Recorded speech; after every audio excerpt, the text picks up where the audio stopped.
MTN News, this is Montana This Morning.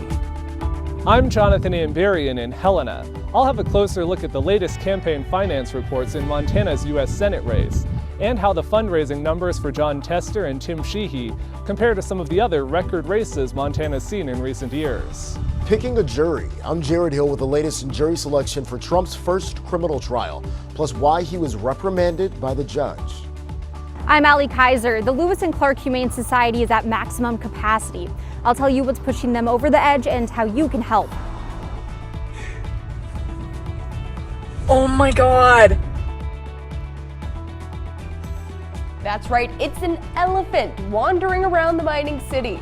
Coming up, we're going to explain just why it was there. Alrighty, it is 6 o'clock on this Wednesday morning. Jane McDonald and Matt L. Well, so many questions when I take a look at that video. Oh my goodness. I'm not shocked at much after working in this industry for as long as I have, but that one had my jaw kind of slack. I'm not lost for words very often. Oh, when I got that push notification on my phone, I stopped everything. Yeah. I was like, what is going on Harrison Avenue? Okay, we're going to get into that in a little bit. Yeah, that'll be fun. Snow this morning, mainly seeing slushy roads as we're starting the morning. Hopefully you can have smooth sailing, but it does definitely warrant some caution as you're starting things out. Roads when I was coming in, I don't know about you, not bad, but it was starting to get a couple of slick spots. That snow is melting pretty quickly. The ground temperature's been pretty warm right now. Most of our temperatures are below the freezing mark, so I expect to see at least some slushy or wet conditions as you're driving to work. Often on snow, it's not going to be a terrific amount of snow. As a matter of fact, our accumulation is going to be pretty limited for the most part. Visibility is not necessarily the best. I'm looking back toward campus this morning from Montana State University.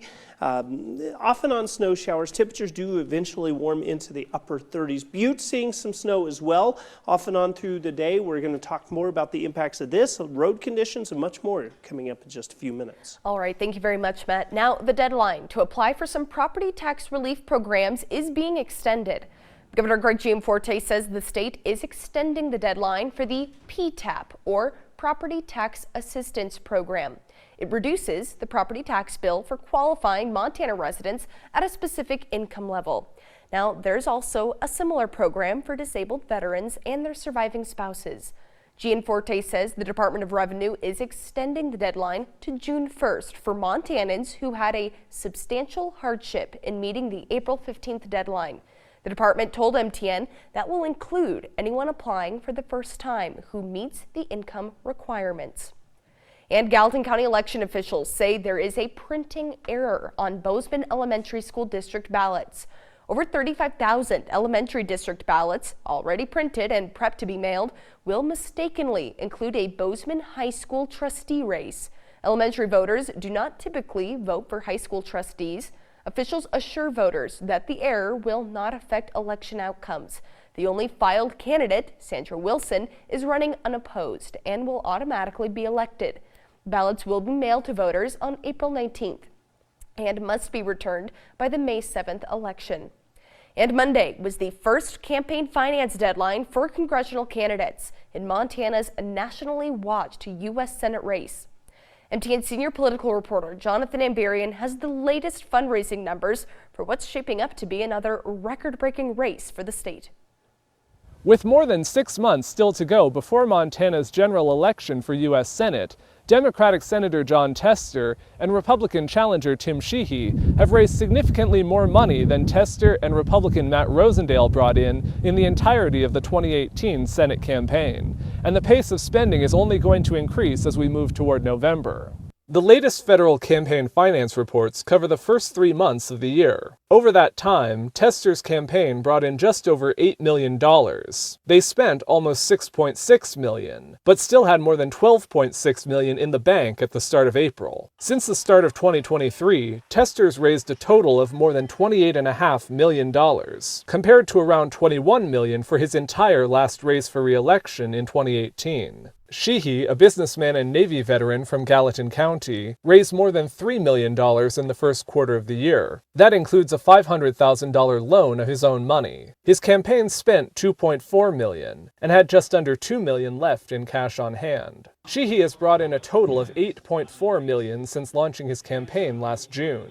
In 2018, Rosendale raised a total of just over $5.5 million in his run against Tester. That race was Montana's most expensive until 2020's Senate race. At this point that year, incumbent Republican Steve Daines had raised $8 million, while Democrat Steve Bullock had raised $3.3. After Rosendale dropped out of this year's Senate race, Sheehy was left with two challengers in the primary. Former Secretary of State and Public Service Commissioner Brad Johnson raised $16,000 in the first quarter, much of it his own money. Charles Walkingchild of Helena didn't have a first quarter financial report posted as of Tuesday. Neither did Tester's one primary challenger, Michael Hummert of Helena.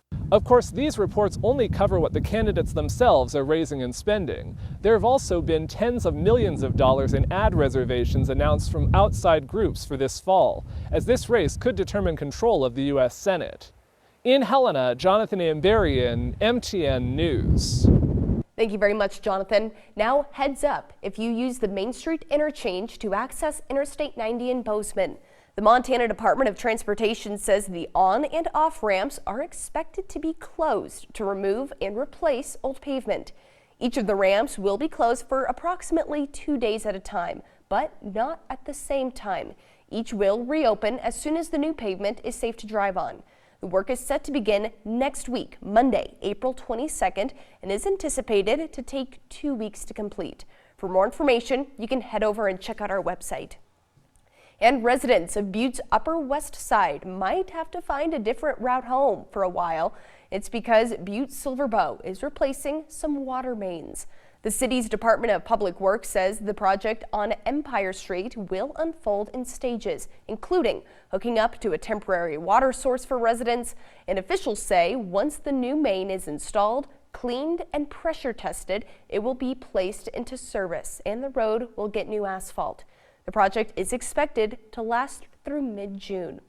Now on the national scene, the first handful of jurors have been sworn in and seated for former President Trump's criminal trial in Manhattan. The case is not in session today, though the judge says opening statements could begin as soon as Monday. Trump has pleaded not guilty to 34 felony counts related to accusations that he financially schemed to hide an alleged affair with an adult film star ahead of the 2016 presidential election. CBS News' Jared Hill has the latest from New York. Former President Donald Trump took his fight against Manhattan's DA from the courtroom to a corner store, the site of a highly publicized fatal attack just 2 years ago that led to criticism of the very same man prosecuting his case. It's a rigged trial. Our courts, everything is screwed up in New York. The stop comes as the jury for Trump's hush money trial is taking shape. 4 men and 3 women were seated Tuesday. Among them, a nurse, a teacher, and 2 lawyers. Kara McGee is one of dozens who were excused. It's someone who you've seen as this huge public figure for so long, and you walk in and see him, and he's just a guy. While one potential juror was being questioned, Judge Juan Merchan heard Trump audibly uttering something and chastised him, saying, "I won't tolerate that. I will not have any jurors intimidated in this courtroom." This judge is so conflicted. Outside the courtroom, the former president repeatedly slammed the judge. He's rushing this trial, and he's doing as much as he can for the Democrats. Trump also bristled at the requirement to attend every day of the trial, while his 2024 opponent, President Joe Biden, campaigns. I should be right now in Pennsylvania, in Florida, in many other states. 5 more jurors and half a dozen alternates still need to be selected. Trump has denied the allegations he falsified business records. Jared Hill, CBS News, New York. And the jury will weigh charges that former President Trump falsified business records for payments his former fixer gave to adult film star Stormy Daniels to cover up an alleged affair. Next week, the judge will also hear arguments from both sides on prosecutors' request that Trump be held in contempt for public comments he made bashing key players in the case. They say the remarks violate a gag order placed on the former president during the trial. Now, a little bit closer to home, kitten season is just around the corner, but Lewis and Clark Humane Society already has their hands full with cats. MTN's Kiana Wilson explains how the shelter went from under 10 cats one day to over 40 the next day. After taking in nearly 50 cats, the Lewis and Clark Humane Society is at maximum capacity, and they are asking for your help. When you're in those moments, it's very much like, oh my gosh, what are we gonna do? 8 or 9 of the cats are from shelters in Great Falls and Missoula, as Lewis and Clark Humane Society, or LCHS, had a lot of open spaces for cats. But last week, over 40 came in from a single home. The owner was a woman who lived alone and passed away. I think that she probably just had such a big heart that she didn't ever put up a boundary. Her children called the shelter as they were unable to take care of all of the cats. What were they gonna do besides leave them? Which didn't feel right either. It didn't feel right to them because it meant something to their mom. It didn't feel right to them because they cared. LCHS provided the equipment and advice for the family to trap all the cats. For each cat, the shelter must complete the intake paperwork, take a picture, give a health check, vaccinate, microchip, spay, and neuter. And we start the process of getting to know them and getting to know their personalities. LCHS says the cats are scared and shy, but are slowly coming out of their shells. Other than a few cats with coughs, all of the cats are healthy and free from disease. MTN was unable to film the cats as they are still getting used to the shelter. However, the cats you are seeing are still available for adoption at LCHS. Until we get these cats out into foster care or adopted out, hopefully adopted, we can't take any more in and we can't help anyone else. You can find out how to donate, adopt, or foster on our website. In Helena, Ali Kaiser, MTN News. And yesterday, Governor Gianforte joined the Montana Department of Transportation to honor department employees who lost their lives in service to the state of Montana. A new memorial honors 16 MDT employees from all around the state who died on the job between 1964 and 2018. MDT employees completely conceived, planned, and designed the memorial. Melissa Dykesman's husband, Jeff, is one of the employees who died on the job. Jeff was hit and killed in a work zone by an impaired driver in 2018. Everybody has a choice.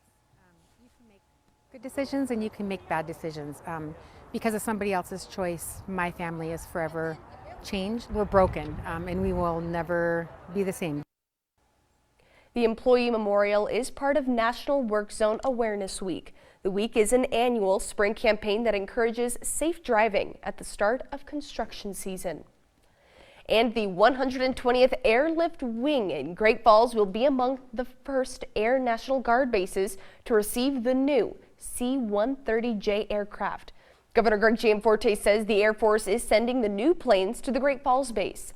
The C-130J is a Super Hercules aircraft that has increased cargo capacity, more efficient engines, and improved performance over older C-30 models. The Montana Air National Guard will receive 8 new aircrafts. That's a 1-to-1 replacement for the current C-130H planes. Based in Connecticut, Minnesota, and Illinois, they are also expected to receive the C-130Js. The planes are expected to be delivered to Montana in 2026. It's a big plane. Big plane, and guess what else was big hitting Harrison Avenue? Something you don't see every day. An elephant running loose on Harrison yesterday in Butte. Temporarily, this elephant escaped from a traveling circus that's in town. This video taken by Brittany McGinnis. Butte Civic Center manager Bill Melvin confirmed that the elephant temporarily got loose from the Jordan World Circus that's in town at the Civic Center. Melvin said handlers were washing the female elephant outside of the Civic Center when a passing vehicle backfired and spooked the animal. The elephant ran across a busy Harrison Avenue, stopping traffic while one of the handlers ran after it. The spooked animal was safely corralled back at the Civic Center without injury. Scary situation, not something you see every day. No, definitely not. And making national news. Exactly. I've seen it many places over the past 12 hours. Now, something else that you don't see every day, well, maybe if you go into a grocery store or a home, you might see maybe a store cat or maybe a store dog. But this gun store, well, It has a store cow. Really? Look at this little guy. He gets hungry on the job, Yeah, too. that beard. Doing a little grazing on the job. Now this little guy, he just wanders around the shop, brings in some customers, and takes the occasional nap when he can. Makes sure the paperwork is all in order. It's a busy job for a little bovine. It's utterly ridiculous, right? It is very utterly ridiculous, but people have really taken a liking to this cow. I mean, it's so cute. People go out of their way just to head into this gun store just to check in on the little guy, and he is I'm sure loving the attention. I bet. All along the way. That's true. I love it. I think it's so sweet. Now, we're going to take a short break here on Montana This Morning, but when we come back, Matt's going to have a look at your forecast. We're going to have some of your top headlines, plus multiple states are considering changing laws regarding guns on campus. Coming up, we're going to see where concealed laws stand in various states and what students think on the matter.